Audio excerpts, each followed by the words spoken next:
So, I'd like you to imagine for a moment that you're a soldier in the heat of battle. Maybe you're a Roman foot soldier, or a medieval archer, or maybe you're a Zulu warrior. Regardless of your time and place, there are some things that are constant.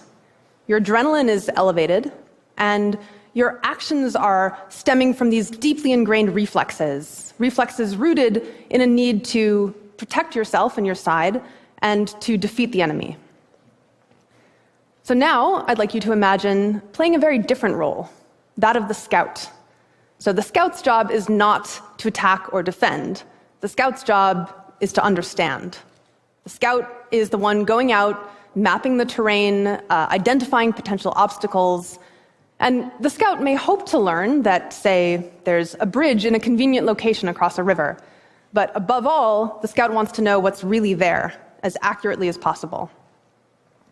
And in a real, actual army, both the soldier and the scout are essential. But you can also think of each of these roles as a mindset, a metaphor for how all of us process information and ideas in our daily lives. And what I'm going to argue today is that having good judgment, making accurate predictions, making good decisions, is mostly about which mindset you're in. So, to illustrate these mindsets in action, I'm going to take you back to 19th century France, where this innocuous-looking piece of paper launched one of the biggest political scandals in history.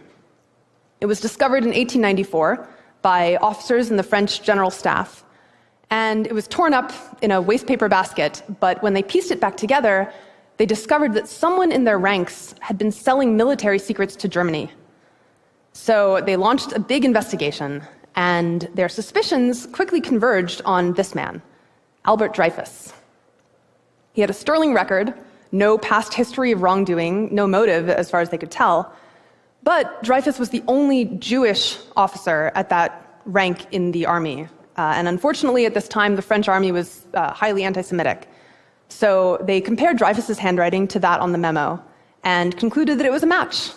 Even though outside professional handwriting experts were much less confident in the similarity, but never mind that. They went and searched Dreyfus's apartment, looking for any signs of espionage. They went through his files, and they didn't find anything. And this just convinced them more that Dreyfus was not only guilty, but sneaky as well, because clearly he had hidden all of the evidence before they had managed to get to it. Next, they went and looked through his personal history for any incriminating details. They talked to his teachers. They found that he had studied foreign languages in school, which clearly showed a desire to conspire with foreign governments later in life. His teachers also said that Dreyfus had a good memory. He's, known for having a good memory, which was highly suspicious, right? Because a spy has to remember a lot of things. So the case went to trial, and Dreyfus was found guilty. And afterwards, they took him out into this public square and ritualistically tore his insignia from his uniform and broke his sword in two. This was called the degradation of Dreyfus. And they sentenced him to life imprisonment on the aptly named Devil's Island, which is this barren rock off the coast of South America. So there he went, and there he spent his days alone, writing letters and letters to the French government, begging them to reopen his case so they could discover his innocence. But for the most part, France considered the matter closed. So one thing that's really interesting to me about the Dreyfus affair is this question of why the officers were so convinced that Dreyfus was guilty. I mean, you might even assume that they were setting him up, that they were intentionally framing him, but historians don't think that's what happened. As far as we can tell, the officers genuinely believed that the case against Dreyfus was strong, which, makes you wonder, what does it say about the human mind that we can find such paltry evidence to be compelling enough to convict a man? Well, this is a case of what scientists call motivated reasoning. It's this phenomenon in which our unconscious motivations, our desires and fears, shape the way we interpret information. So some information, some ideas feel like our allies, and we want them to win, we want to defend them. And other information or ideas are the enemy, and we want to shoot them down. So this is why I call motivated reasoning soldier mindset. And probably most of you have never persecuted a French Jewish officer for high treason, I assume, but maybe you've followed sports or politics. So you might have noticed that when the referee judges that your team committed a foul, for example, you're highly motivated to find reasons why he's wrong. But if he judges that the other team committed a foul, awesome, that's a good call. Let's not examine it too closely. Or maybe you've read an article or a study that examined some controversial policy, like capital punishment. And as researchers have demonstrated, if you support capital punishment and the study shows that it's not effective, then you're highly motivated to find all the reasons why the study was poorly designed. But if it shows that capital punishment works, awesome, it's a good study. And vice versa, if you don't support capital punishment, same thing. Our judgment is just strongly influenced, unconsciously, by which side we want to win. And this is ubiquitous. This shapes how we think about our health, our relationships, how we decide how to vote, what we consider fair or ethical.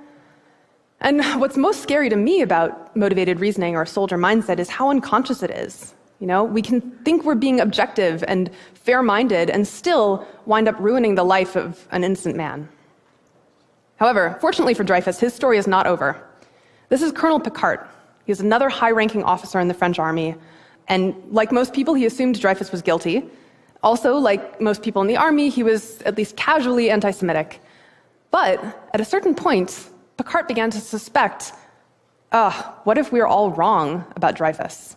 And what happened was that he had discovered evidence that the spying for Germany had continued even after Dreyfus was in prison.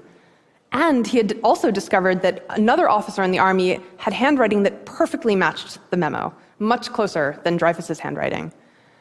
So he brought these discoveries to his superiors, but to his dismay, they either didn't care or came up with elaborate rationalizations to explain his findings, like, all you've really shown, Picquart, is that there's another spy who learned how to mimic Dreyfus's handwriting, and he picked up the torch of spying after Dreyfus left. But Dreyfus is still guilty. Eventually, Picquart managed to get Dreyfus exonerated, but it took him 10 years, and for part of that time, he himself was in prison for the crime of disloyalty to the army. So, a lot of people feel like Picquart can't really be the hero of this story because he was an anti-Semite, and that's bad, which I agree with. But personally, for me, the fact that Picquart was anti-Semitic actually makes his actions more admirable, because he had the same prejudices, the same reasons to be biased as his fellow officers, but his motivation to find the truth and uphold it just trumped all of that. So to me, Picquart is a poster child for what I call scout mindset. It's the drive not to make one idea win or another lose, but just to see what's really there as honestly and accurately as you can, even if it's not pretty or convenient or pleasant. And this mindset is what I'm personally passionate about, and what I've spent the last few years examining and trying to figure out what causes scout mindset. Why are some people, sometimes at least, able to cut through their own prejudices and biases and motivations and just try to see the facts and the evidence as objectively as they can? And the answer is emotional.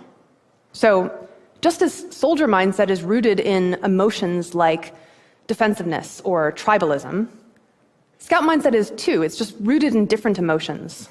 So for example, scouts are curious. They're more likely to say that they feel pleasure when they learn new information or an itch to solve a puzzle. They're more likely to feel intrigued when they encounter something that contradicts their expectations. Scouts also have different values. They're more likely to say that they think it's virtuous to test your own beliefs, and they're less likely to say that someone who changes his mind seems weak. And above all, scouts are grounded, which means that their self-worth as a person isn't tied to how right or wrong they are about any particular topic.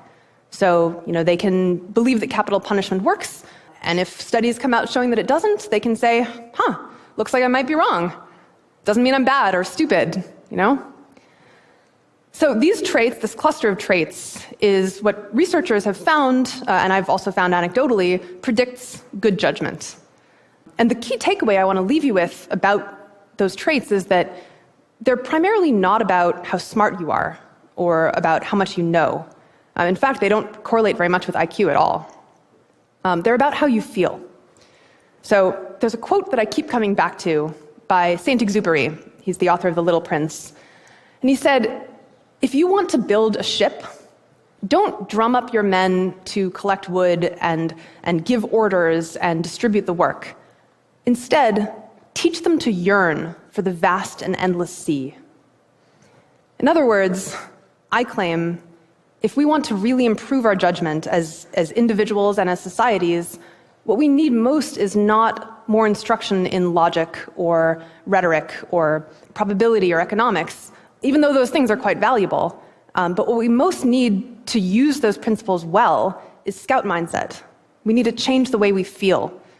We need to learn how to feel proud instead of ashamed when we notice we might have been wrong about something. We need to learn how to feel intrigued instead of defensive when we encounter some information that contradicts our beliefs. So the question I want to leave you with is, what do you most yearn for? Do you yearn to defend your own beliefs? Or do you yearn to see the world as clearly as you possibly can? Thank you.